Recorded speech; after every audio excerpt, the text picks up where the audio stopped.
ಕೆರೆಗೋಡು ಗ್ರಾಮದಲ್ಲಿ ಹನುಮ ಧ್ವಜವನ್ನು ತೆರವುಗೊಳಿಸಿದ ಹಿನ್ನೆಲೆಯಲ್ಲಿ ಇವತ್ತು ರಾಜ್ಯದ ಎಲ್ಲ ಜಿಲ್ಲಾಧಿಕಾರಿ ಕಚೇರಿ ಎದುರುಗಡೆ ಬಜರಂಗ ದಳ ನೇತೃತ್ವದಲ್ಲಿ ಸಾಮೂಹಿಕ ಹನುಮಾನ್ ಚಾಲಿಸ ಪಠಣ ಮತ್ತು ಧರಣಿ ಸತ್ಯಾಗ್ರಹಗಳು ನಡೀತಾ ಇದೆ. ಈಗಾಗಲೇ ಮಂಡ್ಯ ಜಿಲ್ಲೆಯಲ್ಲಿ ಒಂದು ದೊಡ್ಡದಾದಂಥ ಇವತ್ತು ಹೋರಾಟ ನಡೀತಾ ಇದ್ದು ಕೆರೆಗೋಡು ಮತ್ತು ಮಂಡ್ಯ ಸಂಪೂರ್ಣವಾಗಿ ಬಂದ್ ಆಗಿದೆ. ಅಲ್ಲಿ ದೊಡ್ಡದಾದಂತಹ ಪ್ರತಿಭಟನೆ ಕೂಡ ಇವತ್ತು ನಡೀತಾ ಇದೆ. ಇವತ್ತು ನಾವು ಈ ಪ್ರತಿಭಟನೆಯ ಮುಖಾಂತರ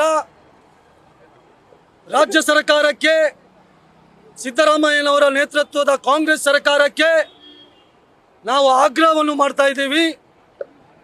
ಕೆರೆಗೋಡಿನ ಗ್ರಾಮಸ್ಥರು ಕಳೆದ 40 ವರ್ಷಗಳಿಂದ ಬಹಳ ಶ್ರದ್ಧೆಯಿಂದ, ಬಹಳ ನಂಬಿಕೆಯಿಂದ ಧಾರ್ಮಿಕವಾಗಿ ಹನುಮ ಧ್ವಜದ ಕಟ್ಟೆಯನ್ನು ನಿರ್ಮಾಣ ಮಾಡಿ ಹನುಮ ಧ್ವಜ ಅಲ್ಲಿ ಹಾರಾಡ್ತಾ ಇತ್ತು. ಆದರೆ ನೀವು ಯಾರನ್ನು ಮೆಚ್ಚಿಸ್ಲಿಕ್ಕೋಸ್ಕರ, ಯಾರ್ದೋ ವೋಟ್ ಬ್ಯಾಂಕಿಗೋಸ್ಕರ, ಇನ್ಯಾರ್ದೋ ತುಷ್ಟೀಕರಣಕ್ಕೋಸ್ಕರ ಅಲ್ಲಿ ಹನುಮ ಧ್ವಜವನ್ನು ತೆಗೆದಿದ್ದೀರಿ. ಇದನ್ನು ವಿಶ್ವ ಹಿಂದೂ ಪರಿಷತ್ ಬಜರಂಗ ದಳ ಬಹಳ ತೀವ್ರವಾಗಿ ಖಂಡಿಸುತ್ತದೆ ಮತ್ತು ಇವತ್ತಿನ ಪ್ರತಿಭಟನೆಯ ಮುಖಾಂತರ ಅದನ್ನು ಕೆರೆಗೋಡು ಗ್ರಾಮದಲ್ಲಿ ಆ ಧ್ವಜವನ್ನು ಮರುಸ್ಥಾಪನೆ ಮಾಡಬೇಕು ಎಂದು ಆಗ್ರಹಿಸಿ ನಾವು ಇವತ್ತು ಮನವಿಯನ್ನು ಸರ್ಕಾರಕ್ಕೆ ಮಾಡ್ತಾ ಇದ್ದೇನೆ. ಅಷ್ಟು ಮಾತ್ರ ಅಲ್ಲದೆ ಇವತ್ತು ಪ್ರತಿಭಟನೆಯ ಮುಖಾಂತರ, ಈ ಮಾಧ್ಯಮದ ಮುಖಾಂತರ ನಾನು ರಾಜ್ಯ ಸರ್ಕಾರಕ್ಕೆ ಎಚ್ಚರಿಕೆಯನ್ನು ಕೊಡಲಿಕ್ಕೆ ಇಚ್ಛೆ ಪಡ್ತಾ ಇದ್ದೀನಿ. ನೀವು ಏನಾದರೂ ಕೆರೆಗೋಡು ಗ್ರಾಮದಲ್ಲಿ ಹನುಮ ಧ್ವಜವನ್ನು ಮರುಸ್ಥಾಪನೆಗೆ ಅನುಮತಿ ಕೊಡದಿದ್ದಲ್ಲಿ, ಆ ಮರು ಧ್ವಜವನ್ನು ಹಾಕಲಿಕ್ಕೆ ಬಿಡದಿದ್ದಲ್ಲಿ ಮುಂದಿನ ದಿವಸಗಳಲ್ಲಿ ನಮ್ಮ ಹೋರಾಟವನ್ನು ರಾಜ್ಯ ವ್ಯಾಪ್ತಿ ಕೊಂಡೊಗ್ತೀವಿ.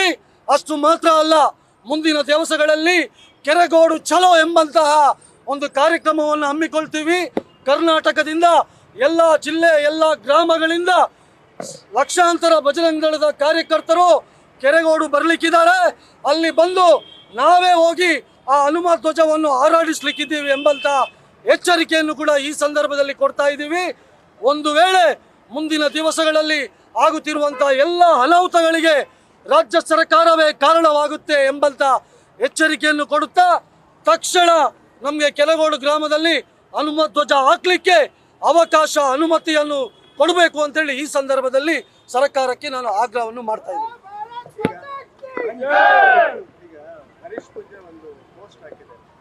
ಹಿಂದೂಗಳಿಂದ ಹೈಯೆಸ್ಟ್ ತೆರಿಗೆ ಸಂಗ್ರಹವಾಗುತ್ತೆ. ಈ ತೆರಿಗೆ ಹಿಂದೂಗಳಿಗೆ ಮಾತ್ರ ಹಣವನ್ನು ಮೀಸಲಿಡಬೇಕು, ಮೀಸಲಾಗ ಕೆಲಸ ಮಾಡಬೇಕು. ನೀವು ನೋಡಿ, ನಾವು ಈ ದೇಶದಲ್ಲಿ ಒಂದು ರಾಮರಾಜ್ಯ ಆಗಬೇಕು, ಈ ದೇಶದಲ್ಲಿ ಎಲ್ರಿಗೆ ಸಮಾನತೆ ಸಿಗಬೇಕು, ಡಾಕ್ಟರ್ BR ಅಂಬೇಡ್ಕರ್ ಅವರ ರಚಿಸಿದಂಥ ಯಾವ ಸಂವಿಧಾನ ಇದೆ ಆ ಸಂವಿಧಾನದ ಪ್ರಕಾರ ನಡೀಬೇಕು ಎಂಬುದು ವಿಶ್ವ ಹಿಂದೂ ಪರಿಷತ್ನ ಉದ್ದೇಶ. ಅದಕ್ಕೋಸ್ಕರ ಇವತ್ತು ಬಹುಸಂಖ್ಯಾತರು ಹೆಚ್ಚಿರುವಂಥ ಈ ಭಾರತ ದೇಶದಲ್ಲಿ ತೆರಿಗೆಯನ್ನು ನಾವು ಕಟ್ತಾ ಇದ್ದೀವಿ. ಹಿಂದೂಗಳು ಹೆಚ್ಚು ತೆರಿಗೆಗಳನ್ನು ಕಟ್ತಾ ಇದ್ದಾರೆ. ಆದರೆ ನಮ್ಮ ತೆರಿಗೆ ಹಣವನ್ನು ಉಪಯೋಗ ಮಾಡಿಕೊಂಡು ಇವರು ಇವತ್ತು ಅಲ್ಪಸಂಖ್ಯಾತರನ್ನು ಮೆಚ್ಚಿಸಲಿಕ್ಕೋಸ್ಕರ ಕೋಟಿ ಗಟ್ಟಲೆ ಅನುದಾನವನ್ನು ಕೊಡ್ತಾ ಇದ್ದಾರೆ. ಈಗಾಗಲೇ ರಾಜ್ಯ ಸರ್ಕಾರ, ಸಿದ್ದರಾಮಯ್ಯನವರು ಹೇಳಿದ್ದಾರೆ, ಮುಂದಿನ ನಮ್ಮ ಬಜೆಟ್ನಲ್ಲಿ 10,000 ಕೋಟಿಗಿಂತಲೂ ಹೆಚ್ಚು ಹಣವನ್ನು ನಾವು ಮುಸಲ್ಮಾನರಿಗೆ ನೀಡ್ತಾ ಇದ್ದೀವಿ. ಇದು ಯಾವ ನ್ಯಾಯ? ಇದನ್ನು ನಾವು ವಿರೋಧ ಮಾಡ್ತಾ ಇದ್ದೀವಿ. ಇಂಥ ಪ್ರಜಾಪ್ರಭುತ್ವದ ದೇಶದಲ್ಲಿ ಎಲ್ಲರಿಗೆ ಒಂದೇ ರೀತಿಯ ನ್ಯಾಯ ಇರಬೇಕು, ಒಂದೇ ರೀತಿಯ ಕಾನೂನು ಇರಬೇಕು ಎಂಬುದು ವಿಶ್ವ ಹಿಂದೂ ಪರಿಷತ್ನ ಉದ್ದೇಶ. ಅದಕ್ಕೋಸ್ಕರ ಇವತ್ತು ತೆರಿಗೆ ಹಣವನ್ನು ಎಲ್ಲರಿಗೆ ಒಂದೇ ರೀತಿಯಲ್ಲಿ ಹಂಚಿ, ಇವತ್ತು ದೇವಸ್ಥಾನದಲ್ಲಿ ಬಂದಂತಹ ದುಡ್ಡು, ದೇವಸ್ಥಾನಕ್ಕೆ ಭಕ್ತರಾಗ್ತಿರುವಂತಹ ಕಾಣಿಕೆ ಉಂಡಿ ಇವತ್ತು ಎಲ್ಲಿ ಹೋಗ್ತಾ ಇದೆ ಅಂತ ಗೊತ್ತಿಲ್ಲ. ಇವತ್ತು ನಮ್ಮ ರಾಜ್ಯದಲ್ಲಿ 100 ದೇವಸ್ಥಾನಗಳು ಇವತ್ತು ಜೀರ್ಣವಾಗಿಲ್ಲ, ಅಪೂರ್ಣವಾಗಿದೆ.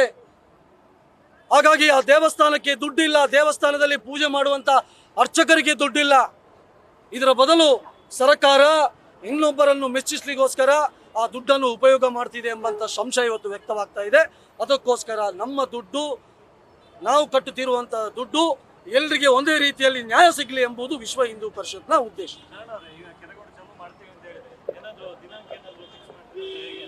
ಇವತ್ತಿನ ಹೋರಾಟದ ನಂತರ ನಮಗೆ ಸರ್ಕಾರದ ಮೇಲೆ ವಿಶ್ವಾಸ ಇದೆ, ಅಲ್ಲಿಯ ಗ್ರಾಮ ಪಂಚಾಯತ್ನ ಮೇಲೆ ವಿಶ್ವಾಸ ಇದೆ. ನಾವು ಹೇಳ್ತಾ ಇದ್ದೀವಿ 365 ದಿವಸಗಳಲ್ಲಿ 3 ದಿವಸ ಆಗಸ್ಟ್ 15ನೇ ತಾರೀಕು, ಜನವರಿ 26ನೇ ತಾರೀಕು ಮತ್ತು ನವೆಂಬರ್ 1ನೇ ತಾರೀಕು ಕನ್ನಡ ರಾಜ್ಯೋತ್ಸವ.